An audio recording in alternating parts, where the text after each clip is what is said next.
오늘 설교 제목이 무엇입니까? 지금이 소중한 골든타임입니다. 골든타임, 응급위안이나 재난 현장에서 가장 중요하게 생각하는 것이 바로 골든타임입니다. 사고가 발생하였을 때 인명을 구조할 수 있는 금쪽 같은 제한 시간을 얘기를 하죠. 심장이 멈췄을 때 3분 안에 그 심장을 다시 뛰게 하느냐 안 하느냐에 따라서 그 사람의 생과 사가 결정이 됩니다. 뇌졸중, 우리가 흔히 얘기하는 스트로크, 뇌졸중이 발생한 뒤 3시간 안에 바로 뇌졸중을 바로 치유하면은 약간의 뇌졸중 스트로크만 있고 회복될 가능성이 큽니다. 4분, 3분, 3시간, 이 짧은 시간을 어떻게 보냈냐에 따라서 생과 사가 갈립니다. 그런데 오늘 본문인 출애굽기 11장에 보면은 영적인 의미에서 국가적 골든타임이 지나가고 있습니다. 지금 애굽은 폭풍 전야 같습니다. 이미 9번의 재앙을 겪었기 때문에 나라는 황폐할 대로 황폐되었고 이제 인류 역사상 가장 고통스러운 재앙 하나만 남겨져 있습니다. 곧 이집트에서 처음 난 것 모든 것들을 죽이는 치시는 하나님의 최후의 심판이 단지 몇 시간 앞으로 다가오고 있어요. 하나님께서는 4절에 이렇게 말씀하십니다. 밤중에 내가 애굽 가운데로 들어가리니, 여기에서 밤중은 히브리어로 하초드 릴리라는 단어를 사용하고 있습니다. 즉 자정, 미드나잇을 의미하는데요. 모두가 잠든 깊은 밤, 그 밤이 하나님의 심판이 시작이 된다는 것이죠. 우리 인생에도 이러한 밤중이 찾아올 때가 있습니다. 고난과 시련의 밤이 옵니다. 경제적 파산, 건강의 위기, 믿었던 사람들의 배신 등 외부적인 풍랑으로 인해서 몰아칠 때 주변에 아무것도 보이지 않고 캄캄하고 내가 어찌할 바를 모르는 그런 고난과 시련의 밤이 우리에게도 찾아올 수가 있는 거죠. 상실과 애통의 밤이 옵니다. 사랑한 사람을 떠나보내거나 오랫동안 품었던 꿈이 꺾여졌을 때 찾아오는 밤입니다. 그리고 어두운 영혼의 밤이 찾아오죠.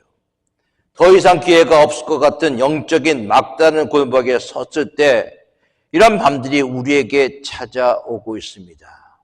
여러분 아십니까? 그런 마음이 있을 때 그것이 시간 제한, 골든타임이죠. 이 시간 안에 문제를 해결하면 되는 거예요. 문제를 해결하지 않을 때 우리 안에는 영적인 죽음이 찾아올 수밖에 없습니다. 오늘 본문은 바로 그 심판의 자정이 오기 직전 하나님께서 우리에게 주시는 마지막 경고이자 강력한 구원의 메시지입니다. 허려는 이 골든타임을 놓쳐서 온 나라가 통곡 스토리로 변했지만 이스라엘은 이 시간을 통해서 430년의 노예 생활의 종집을 찍고 자유를 향한 채비를 마칩니다. 오늘 이 예배의 자리가 여러분의 인생의 영적 골든타임이 되기를 축원합니다. 심판의 밤이 오기 전 하나님이 우리에게 요구하시는 것이 무엇인가? 그리고 그 두려운 밤에 어떻게 하면 우리가 축제의 밤으로 바꿀 수 있는지 오늘 본문을 통해서 깊이 살펴보기로 합니다. 심판의 자정이 다가오는 긴박한 상황 속에서 하나님은 우리에게 두 가지의 중요한 영적 진리를 보여주고 있습니다. 첫 번째는 마침표를 찍으시는 하나님의 시간 카이로스입니다. 1절의 말씀 봅니다. 여호와께서 모세에게 이르시기를 내가 이제 한 가지 재앙을 바로와 애굽에게 내린 후에야 그가 너희를 여기서 내보내리라. 그가 너희를 내보낼 때에는 여기서 반드시 다 쫓아내리니. 오늘 본문은 내가 이제 한 가지 재앙을 더 내린 후에야 라고 얘기하고 있습니다. 바로는 9번이나 버텼습니다. 그는 자신의 권력과 애굽의 시스템이 영원할 줄 알았어요. 하지만 하나님에게는 정해진 끝이 있다는 거예요. 하나님의 시간, 하나님의 때가 있다는 것입니다. 우리가 살면서 낙담할 경우가 상당히 많이 있습니다. 그 낙담한 이유 중에 대부분은 내가 바랐고 내가 원하는 것들이 이루어지지 않았기 때문에, 기대한 대로 되어지지 않았기 때문에 그렇습니다. 하나님의 약속은 반드시 이루어지는데 앞으로 한 가지 재앙을 더 내린 후에 이루어진다라고 말씀하고 있어요. 우리가 9번째까지 했는데도 이루어지지 않았다고 낙심할 필요가 없습니다. 우리가 1년이나 하나님 앞에 기도했는데도 이루어지지 않았다고 낙심할 이유가 없습니다. 내가 9번이나 전도했는데도 그 사람이 예수님을 영접하지 않았다고 낙심할 필요가 없어요. 내가 그렇게 잘해 주었는데 나를 떠났다, 교회를 떠났다고 해서 낙심할 필요가 전혀 없습니다. 우리가 신앙생활을 열심히 했는데 계속 실패만 다가온다고 낙심할 것이 아닙니다. 하나님께서 이렇게 분명히 말씀하십니다. 내가 한 가지 재앙을 더 내린 후에야 그것이 하나님의 때라는 것이죠. 한 가지가 더 남아있다는 것입니다. 갈라디아서 6장 9절 말씀 우리에게 이렇게 얘기합니다. 우리가 선을 행하되 낙심하지 말지니 피곤하지 않냐면 때가 이룰 때 반드시 거둔다라고 얘기하고 있어요. 우리가 선을 행하고 또한 선을 행할 때 낙심하지 말라라는 거예요. 왜? 또 피곤하지 말라는 것입니다. 왜? 때가 이르면, 그 때가 무슨 때입니까? 하나님의 때가 이르면 반드시 거두리라 하나님이 약속하셨음을 믿으시기 바라겠습니다. 우리가 삶의 고난과 역경을 맞이할 때 가장 견디기 힘든 것은 끝이 보이지 않는다는 거예요. 도무지. 막막함입니다. 9가지 재앙을 지나고도 마지막 한 가지 재앙이 더 남은 것 같은 상황 속에 우리는 쉽게 지치고 절망할 수가 있습니다. 우리 종종 우리 스스로 기한을 정해낼 때가 있어요. 저도 그럴 때가 많이 있습니다. 40일 작정기도, 한 달 작정기도, 7일 금식기도 하면서 하나님 이 모든 것이 끝날 때 하나님의 놀라운 역사가 이루어지게 해주시옵소서 하면서 기도합니다. 물론 그렇게 기도할 때 하나님이 이루어 주신 적도 있어요. 그 전에 이루어 주신 것도 있고 그렇게 기도했는데도 이루어지지 않는 경우도 많이 있습니다. 이번 달 안에는 해결돼야 돼. 내 나이 이 정도면 이만큼 이루어야 돼. 내가 정한 시간에 응답이 오지 않으면 우리는 실망하고 낙담하고 좌절합니다. 하지만 나의 시간, 우리가 흔히 얘기하는 크로노스는 지극히 주관적이고 제한적입니다. 나의 시간에 갇히면 하나님의 크신 섭리를 보지 못하고 당장 내 눈앞에 나타난 현실만 볼 수밖에 없는 거예요. 나의 시간을 정해놓는 조급함의 함정에서 나오기 위해서 중요한 것은 무엇인가? 나의 시계를 멈출 수 있기 바랍니다. 그리고 하나님의 시간인 카이로스를 바라보는 믿음을 가져야 돼요. 하나님의 시간은 가장 늦은 시간이 아니라 가장 정확한 시간임을 믿으시기 바라겠습니다. 하나님은 졸지도 아니하시고 주무시지도 아니하시며 정확히 우리를 보고 계시고 우리의 상황을 체크하고 계십니다. 시간의 주인은 내가 아니라 창조주 하나님임을 고백하기 일시 바라겠습니다. 이것이 진정한 믿음의 시작 아니에요. 하박국 선지자는 2장 3절 말씀에 이렇게 얘기합니다. 비록 더딜지라도 기다리라. 지체되지 않고 반드시 거리라. 하박국 2장 3절. 비록 뭐라고요? 더딜지라도 뭡니까? 기다리라.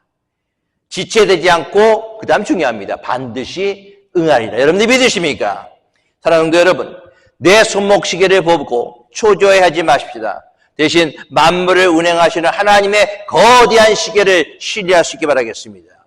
우리가 나의 시간을 내려놓고 하나님의 시간을 기다릴 때 하나님은 우리가 상상하지 못한 가장 완벽한 타이밍에 우리의 영적 출애굽의 역사가 이루어질 줄 믿으시기 바라겠습니다. 2절과 3절 말씀입니다. 백성에게 말하여 사람들에게 각기 이웃들에게 은금 패물을 구하게 하라 하시더니 여호와께서 그 백성으로 애굽 사람의 은혜를 받게 하셨고 또 그 사람 모세는 애굽 땅에 있는 바로의 신하와 백성의 눈에 아주 위대하게 보였더라. 출애굽 직전 하나님이 이스라엘 사람들에게 애굽 사람에게 은금을 구하게 그렇게 말씀하십니다. 이것은 약탈이 아니에요. 강제로 뺏으라고 말씀하지 않았습니다. 430년 동안 바로 애굽의 종으로서 임금 하나도 주지 않는 바로 노예들에게 받는 정당한 보상, 우리가 흔히 얘기하면 퇴직금과 같은 그런 돈이에요. 하나님의 보상입니다. 그런데 오늘 2절과 3절의 내용은 이미 출애굽기 3장과 4절에 미리 모세에게 알려주셨어요. 출애굽기 3장 21절, 22절은 이렇게 증거합니다. 내가 애굽 사람으로 이 백성에게 은혜를 입히게 할지니라. 너희가 나갈 때 빈손으로 가지 아니하리니 여인들은 모두 그 이웃과 및 자기 집에 거류하는 여인에게 은 패물과 금 패물, 의복을 구하여 너희의 자녀를 꾸미라. 너희는 애굽 사람들의 물품을 취하리라. 자, 더 놀라운 사실은 이 약속은 창세기 15장 15절에 하나님이 또한 약속하신 거예요. 말씀이 이렇습니다. 내 자손이 큰 재물을 가지고 애굽 땅에서 나오리라. 이미 약속하신 것이 이루어진 거예요. 하나님의 약속을 붙들며 살아가는 여러분들 되시기 바라겠습니다. 하나님의 약속을 붙들고 살아가면요, 내 삶 속에서 내가 당장 이루어지지 않는다 해서 낙심할 이유가 전혀 없어요. 하나님의 약속은 반드시 이루어집니다. 하나님 말씀하십니다. 이제 한 가지 재앙을 더 내린 후에야 이루어질 것이다 라고 얘기하고 있어요. 약속대로 하나님은 결국 보상해 주시기 때문에 우리는 낙심하지 말아야 됩니다. 사도 바울은 이렇게 고백합니다. 빌립보서 1장 6절 말씀에 너희 속에 착한 일을 시작하신 이가 그리스도 예수의 날까지 이루실 줄을 우리가 확신하노라. 이 확신이 우리에게 있어야 되는 거예요. 하나님이 시작하신 일은 무엇인지 간에 하나님이 치루어 주십니다. 교회의 부흥, 하나님의 때가 되면 하나님이 이루어 주실 줄 믿습니다. 우리가 품고 있는 가족 구원, 그 때가 되면 하나님이 가족 구원을 이루어주신 놀라운 역사가 일어날 줄 믿습니다. 우리들의 비전의 때가 되면 하나님께서 반드시 이루어 주실 줄 믿으시기 바라겠습니다. 우리가 내 고집대로 상황을 끝내려고 하지 않고 끝까지 하나님의 시간을 기다릴 때 하나님은 우리가 잃어버렸던 세월과 눈물을 오늘 본문 말씀처럼 은금 패물처럼 귀한 것으로 우리에게 되돌려 주십니다. 재앙의 마지막 끝자락에서 하나님은 이스라엘의 빈손을 채우고 계십니다. 여호와께서 그 백성으로 애굽 사람의 은혜를 받게 하셨고, 여러분 상식적으로 생각해 보세요. 9가지 재앙을 이스라엘에게 통해서 애굽 사람이 받았습니다. 그렇죠? 소, 가축 다 죽고 황폐해지고 힘들고 어려운 9가지의 재앙을 다 겪었어요. 그 사람들 마음속에 무슨 마음이 있을 거예요? 독한 마음밖에 안 남았을 거예요. 은금 주십시오 하면서 주겠습니까? 안 줘요. 그런데 놀라운 것은 그 독한 마음을 하나님이 은혜로 바꾸어 주었다는 사실을 분명히 여러분들 아실 수 있게 바라겠습니다. 우리가 하나님의 시간을 기다릴 때 하나님은 원수의 그 독한 마음까지 바꾸어서 우리를 돕게 만드십니다. 한 가지 더 재앙이 남았다라는 절망적인 상황 속에도 하나님은 이미 우리를 위해 사람들의 마음을 예비하고 계십니다. 오늘 본문은 모세가 애굽 사람의 눈에 아주 위대하게 보였다라고 증언합니다.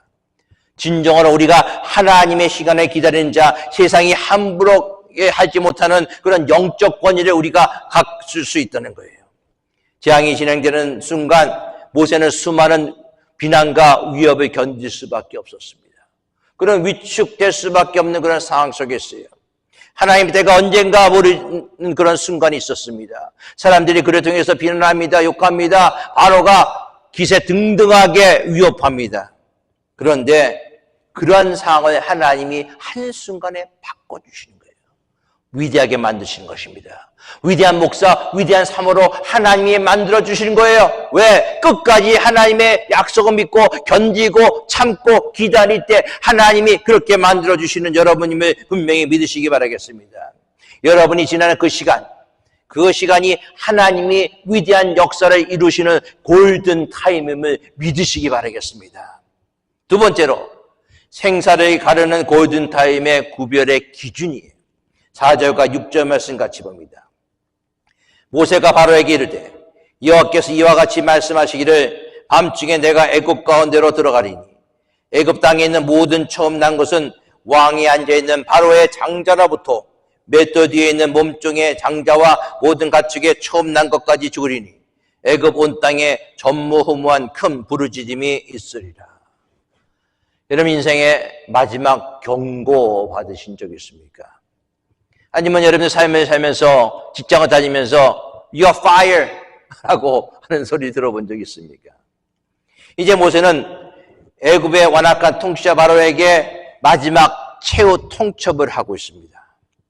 9번의 재앙을 겪으면서도 완악한 마음을 꺾지 않던 바로에게 직접 하나님께서 찾아가셔서 재앙을 내리겠다 말씀하셨어요. 오늘 본문에 어떻게 나오죠? 내가 애굽 가운데로 들어갈지니. 모세 또한 간접 재앙이 아니라 직접 하나님이 행하신다는 거예요. 그 재앙은 애굽의 모든 처음 난 것을 치실 것이다 말합니다. 이집트 왕궁에서부터 노예의 짐승에 이르기까지 모두 포함되어 있습니다. 이로 인해 이집트 전역에 전무후무한 큰 울음소리, 큰 통곡소리가 일어날 것이다 라고 선포하고 있습니다. 그것은 무엇을 얘기합니까? 하나님의 심판은 공평하다는 거예요. 이집트의 모든 사회적 계층에 똑같이 적용되고 있습니다. 하나님의 심판은 그 누구도 면죄부를 받을 수가 없습니다. 하나님의 심판은 세상의 신분이나 계급을 따지지 않습니다. 신이라고 불렀던 바로의 아들도 죽음을 피하지 못했어요. 세상의 권력은 죽음 앞에 무력합니다. 몇 달 뒤에서 고된 노동을 했던 몸종의 아들도 제어되지 않았습니다. 가난이나 비천함이 심판의 면제사유가 될 수는 없어요. 심판은 인간을 넘어서 애굽 전체의 모든 생태계까지 퍼졌습니다. 이것은 하나님의 심판이 얼마나 철저하고 촘촘한지를 보여주고 있습니다. 그 누구도 하나님의 심판의 그물망을 빠져나갈 수가 없었어요. 인간의 조건은 단 하나도 없습니다. 사랑하는 성도 여러분, 하나님의 심판은 예외가 없습니다. 우리 모두는 그 엄정한 하나님의 심판 앞에 언젠가는 서야 된다는 것이에요. 성경은 이렇게 얘기합니다. 모든 사람이 죄를 범했음에 하나님의 영광에 이르지 못한다. 모든 사람이 죄인이기 때문에 하나님의 심판을 우리가 피할 수가 없다는 것이죠. 출애굽기 11장 4절 말씀에 심판의 때를 밤중이다 라고 표현했습니다. 모두가 잠든 시간, 평온한 시간, 그 시간에 하나님의 심판이 시작되었습니다. 신약 성경은 예수님의 재림과 심판의 때를 동일하게 묘사하고 있어요. 데살로니가 전서 5장 2절은 이렇게 얘기합니다. 주의 날이 밤의 도둑같이 이럴 줄은 너희 자신이 자세히 알기 때문에 주의 날이 밤의 도둑같이 이르다라고 얘기합니다. 심판의 때를 밤의 도둑이 오는 것을 비유합니다. 우리가 영적으로 깊은 잠에 빠져있을 때 혹은 세상의 안락함에 취해 평안하다, 안전하다고 말할 때 심판은 예고 없이 닥칩니다. 마태복음 25장에 열처녀의 비유가 나타납니다. 심판과 재림을 준비하는 그리스도의 자세에 대해서 얘기하고 있어요. 열처녀 모두 신랑을 기다리면서 등을 가지고 있었습니다. 겉모습은 모두 다 신랑을 기다리는 자처럼 보였지만 결정적인 차이가 무엇입니까? 5 처녀에게는 여분의 기름이 있고 나머지 5 처녀에게는 여분의 기름이 없었다는 거예요. 등을 다 가지고 있었습니다. 10 처녀들이 등을 다 가지고 있었어요. 이것은 무엇을 얘기합니까? 형식이에요. 교회를 다니는 모습, 직분, 겉으로 드러나는 종교적 행위를 가지고 있습니다. 그러나 기름은 본질입니다. 하나님과의 인간격적인 관계, 성령의 충만함, 그리고 끝까지 인내할 수 있냐 하는 그런 믿음. 밤이 깊어질수록 겉모양, 등은 더 이상 필요가 없습니다. 내 영혼 안에 타오를 실적인 믿음의 연료, 기름이 있는가가 심판의 기준이 됩니다. 신랑이 더디올 때 모두 졸면서 잤다라고 얘기합니다. 가장 예상치 못한 밤중에 신랑이 도착했습니다. 미련한 처녀는 그때서 기름을 구하려 했지만 모든 문이 다 닫혀 있었습니다. 기름을 빌릴 수가 없었어요. 이것은 무엇을 얘기합니까? 구원과 영적 준비는 철저히 1대1의 문제인 것입니다. 내 부모님의 신앙이나 친구의 열정으로 내가 구원받을 수 없다라는 것을 얘기하고 있습니다. 그리고 골든타임은 영원하지 않다는 거예요. 문이 닫힌지라 라고 얘기하고 있습니다. 짧은 문구예요. 그러나 그 다음에 찾아올 심판은 엄중한 단절을 얘기합니다. 사랑하는 성도 여러분, 심판은 지금도 우리에게 다가오고 있습니다. 인생의 밤중에 하나님이 우리 삶 가운데 들어오실 날이 분명히 있습니다. 여러분들 그때 무엇을 의지하겠습니까? 여러분들 성실하십니까?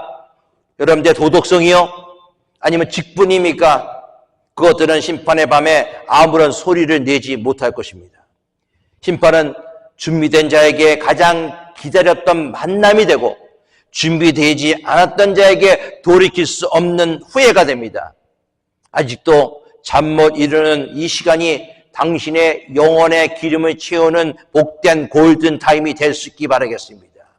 아직 그 골든타임이 끝나지 않았어요. 지금 채우셔야 돼요. 지금 예수님 만나셔야 됩니다. 지금 기름을 준비하셔야 된다는 것이죠. 7절의 시작은 그러나입니다. 7절과 8절 말씀 봅니다. 그러나 이스라엘 자손에게는 사람에게나 짐승에게나 개 한 마리도 그 혀를 움직이지 아니하리니 여호와께서 애굽 사람과 이스라엘 사이를 구별하는 줄을 너희가 알리라 하셨나니 왕의 이 모든 신하가 내게 내려와 내게 절하며 이르기를 너와 너를 따르는 모든 백성은 나가라 하느니라. 내가 나가리라고 심히 노하여 바로에게서 나오리라. 그러나 하나님께서는 이 재앙에서 이스라엘 백성을 구별하고 보호해 주실 것을 약속하십니다. 이스라엘 백성이 거하는 지역에는 개조차 짖지 않는다라고 얘기하고 있어요. 저희 집 개도 누가 지나가면 꽝꽝 짖어버려요. 걔는 참 민감하죠. 개가 짖지 않는다는 것은 그만큼 평안하다라는 그 뜻이에요. 애굽 전역이 장자를 잃은 슬픔으로 통곡 속에 가득할지라도 이스라엘 신령은 개 짖는 소리조차 들리지 않을 만큼 하나님이 완벽하게 보호해 주신다는 것입니다. 오늘도 하나님의 보호가 우리에게 있는 줄 믿으시기 바라겠습니다. 하나님을 믿고 하나님을 섬기며 또한 예수 그리스도를 나의 구주, 나의 하나님이라 모신 구원받은 자에게 하나님의 보호가 임할 줄 믿으시기 바라겠습니다. 그렇게 되기 위해서는 어떻게 살아야 될지 아세요? 세상과 구별된 삶으로 살아야 돼요. 하나님의 소유가 된 이스라엘의 땅, 그 땅에는 죽음이 비껴갔습니다. 여러분들 묻습니다. 여러분들은 하나님의 소유이십니까? 내 삶의 주인이 나라고 생각하십니까? 내가 가지고 있는 모든 물질이 내 것이라고 생각하십니까? 하나님이 한순간에 뺏어버리면요, 아무것도 아니에요. 그만큼 미약한 존재의 모습이 우리의 모습입니다. 심판의 기준은 우리의 행위가 아니라 우리가 어디에 속해 있느냐 하는 것에 따라 달라진다는 거예요. 사랑하는 성도 여러분, 출애굽기 11장의 경고는 오늘 우리에게도 유효합니다. 내가 애굽 가운데로 들어가리니 말씀하셨던 하나님이 이제 내가 곧 속히 오리라 라고 말씀하십니다. 심판은 예외가 없습니다. 모든 사람이 죄인입니다. 그 죄인은 하나님 앞에 서야 됩니다. 그러나 예수의 보혈 아래 있는 자들은 그날이 통곡의 밤이 아니라 승리의 아침이 될 줄 믿으시기 바라겠습니다. 세상의 안일함에 잠들지 마세요. 심판을 이기는 유일한 소망은 예수 그리스도의 보혈의 인치심이에요. 오직 예수 그리스도의 보혈만이 우리를 죽음에서 생명으로 옮기는 것입니다. 날마다 내 영혼의 문설주에 예수 그리스도의 피를 바르고 다시 오실 주님의 기쁨으로 맞이하는 거룩한 신부들이 다 되시기를 축원합니다.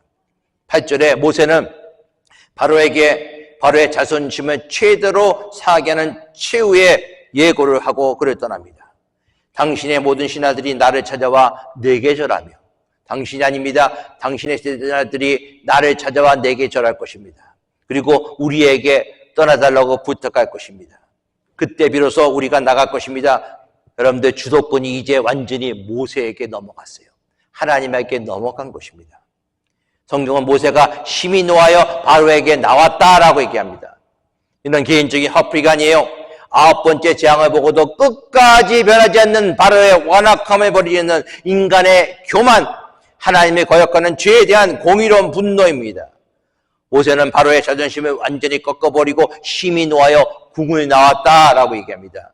이것은 무엇을 얘기합니까? 내가 더 이상 세상의 가치관에 따라서 살아가지 않겠다. 바로의 궁을 나왔다는 것은 세상의 가치관대로 살아가지 않겠다라는 단호한 결별입니다. 세상과 결별입니다. 바로와 결별입니다. 애국과의 결별의 모습입니다. 우리에게 이런 단호한 결별이 필요하다는 거예요.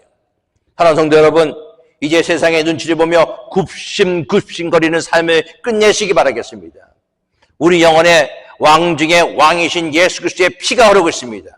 로마서 8장 37절은 우리에게 이렇게 얘기합니다. 그러나 이 모든 일에 우리를 사랑하신 이로 말미암아 우리가 넉넉히 이기니라. 넉넉히 이긴다는 거예요.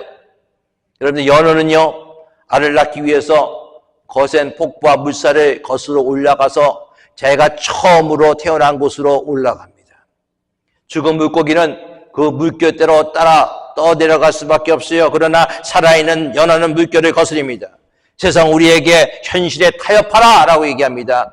제 물결에 몸에 맡기라 라고 얘기합니다. 하지만 예수의 보혈로 생명을 얻은 그리스도인들은 세상의 흐름을 역행하는 존재임을 분명히 여러분들 믿으시기 바라겠습니다. 남들이 절망할 때 소망을 노래하고요.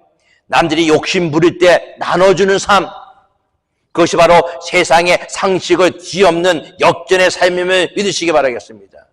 지금 우리의 삶이 애굽의 종살이 같을지라도 곧 하나님이 행하실 역전의 밤을 기대할 수 있기 바라겠습니다. 지금이 골든타임입니다. 보혈의 능력을 의지하여 당당히 승리를 선포하며 역전의 주인공이 되시기를 예수 그리스도의 이름으로 축원합니다. 이제 바로에게 주어진 재앙을 피할 골든타임 얼마 남지 않았어요. 그러나 바로의 마음은 완악하여져서 골든타임을 놓치게 됩니다. 9절과 10절입니다. 여호와께서 모세에게 이르시기를 바로가 너의 말을 듣지 아니하리라.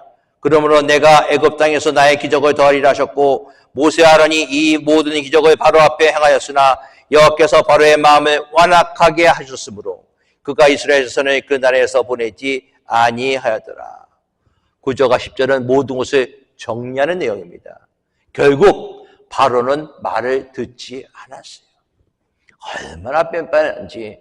여러분들 그런 사람 있잖아요. 주변에 내가 그렇게 얘기했는데도 끝까지 말을 듣지 않는 그 뻔뻔함, 뺀뺀함, 그런 사람이 있습니다. 온갖 재앙도 그의 불신앙을 바꾸지 못했습니다. 이처럼 강박한 심령은 결국 자기 자신을 구원하지 못합니다. 모든 기적을 눈앞에 보고도 돌이키지 못한 바로에게 안타까움을 느끼며 그만큼 인간이 얼마나 완고한 심령을 가지고 있는지 우리에게 보여주고 있습니다. 거대한 댐에요, 작은 균열이 났어요. 그 균열 속에 물이 조금씩 지지지 흐르는 것을 보았습니다. 그것을 보고 난 다음에 관리인이 큰 소리로 외칩니다. 곧 댐이 무너질 것입니다. 그동안에 약속했던 붉은 깃발을 흔들면서 댐이 무너질 것 같습니다. 피하세요. 근데 그 댐에서 물이 조금씩 흐르는 거, 누수되는 걸 본 사람이 이 정도 갖고는 댐이 무너지지 않아. 절대로 무너지지 않아. 그러나 그 밤에 댐이 무너지고 말았습니다. 대피하지 못한 모든 사람들은 다 물귀신이 다 돼버렸어요. 붉은 깃발을 흔들었던 그 짧은 시간이 그들의 생사를 가르는 골든 타임이었습니다. 하나님의 말씀은 우리를 향해 흔들리는 깃발입니다. 바로 지금이 뭐라고요? 은혜 받을 때다라고 얘기하고 있어요. 지금이 구원의 날이다라고 얘기하고 있습니다. 여러분들 붉은 깃발을 왜 무시하십니까? 여러분들 불뱀에 물린 사람들이 노뱀으로 만든 장대, 그 장대만 보면은 살 수가 있었습니다. 그러나 보지 못한 사람은 다 죽고 말았어요. 우리가 지금까지 의식하지 못하고 행했던 모든 것들이 우리의 삶을 얼마나 하나님으로부터 나가는 것을 막고 있는지를 분명히 아실 수 있기 바라겠습니다. 내 안에 바로를 무너뜨려야 됩니다. 바로는 9번의 경고를 무시하다가 마지막 10번째야 장자를 읽고 굴복합니다. 혹시 여러분 마음속에 하나님보다 더 의지하는 우상, 내가 끝까지 포기하지 않는 죄의 습관, 바로 바로가 있지는 않습니까? 심판의 밤이 오기 전에 지금이 바로 내가 내 모든 것들을 내려놓아야 될 골든 타임임을 분명히 아실 수 있기 바라겠습니다. 심판의 밤이 오기 전 우리가 해야 할 일이 무엇입니까? 도덕적으로 내가 완벽해지는 것이 아니에요. 시간이 부족해요. 도덕적으로 완벽해지기 위해서는 우리가 할 수 있는 유일하고도 확실한 방법은 오직 하나입니다. 바로 예수의 피를 바르는 것입니다. 심판의 사자가 집안을 들여다보기 전에 문설주에 발려있는 어린 양의 피를 보게 해야 됩니다. 어린 양의 피를 보게 한다는 것은 무엇입니까? 예수 그리스도를 영접해야 돼요. 예수 그리스도를 받아들여야 됩니다. 예수 그리스도가 나의 삶의 주인임을 인정해야 되는 거예요. 애굽의 장자가 예외 없이 죽어나갈 때 피가 발라진 이스라엘 집은 예외 없이 살아남았습니다. 이것은 노력의 문제가 아니라 방향과 선택의 문제라는 것을 우리에게 보여주고 있습니다. 여러분의 인생의 문서주 위에 무엇이 발라져 있습니까? 아무것도 없습니까? 화려한 대문을 가지고 있습니까? 정말 천국에 가면은 금, 보화, 진주, 다이아몬드가 다 박힌 그런 진주가 여러분들의 대문입니까? 전혀 소용없습니다. 예수 그리스도의 보혈이 발라져야 되는 거예요. 여전히 나의 의로움과 세상의 배경을 바라고 계십니까? 사랑하는 성도 여러분, 재앙을 피할 골든타임 영원하지 않습니다. 3분, 3시간 몰라요. 밤중에 하나님이 애국 가운데로 들어가실 때 준비되지 않은 자들에게 전무후무한 큰 곡성이, 큰 울음이, 큰 슬픔이 다 들린다는 사실을 분명히 알 수 있게 바라겠습니다. 그러나 예수 그리스도의 피 아래 머무는 자는 개 한 마리도 혀를 움직이지 않는 초자연적인 평강이 임했다는 사실을 분명히 알 수 있게 바라겠습니다. 주님 다시 오십니다. 세상을 심판하러 오시는 주님의 발자국 소리가 들리지 않습니까? 더 이상 미루지 마세요. 다음에 믿자, 나중에 회개하지 하는 말을 마귀의 속삭임입니다. 지금 이 순간 다시 한번 예수의 보혈을 의지할 수 있게 바라겠습니다. 그 피만이 다가올 진노로부터 우리를 건지는 유일한 생명줄입니다. 지금 여러분의 골든타임 지나가고 있습니다. 하나님께 구원받고 하나님을 만나고 하나님의 은혜를 주실 그 골든타임 지나가고 있어요. 이 골든타임 놓치지 않으시기를 바라겠습니다. 기도합니다. 하나님, 우리에게 허락하신 은혜의 골든타임을 허비하지 않게 하소서. 세상의 안일함에 빠져 심판의 소리를 듣지 못하는 귀머리가 되지 않게 하시고 오직 어린 양의 예수의 피 뒤에 숨어 임막한 진노를 피하고 영원한 생명을 누리고 또 주님과 함께 동행하는 지혜로운 믿음의 귀한 성도들 다 되게 하여 주시고 이 시간 예수를 믿지 않는 자들 마음을 열어주셔서 예수 그리스도를 영접하는 놀라운 역사들이 일어나게 해주시기를 원하며 우리 주 예수 그리스도의 이름으로 기도드리옵나이다. 아멘.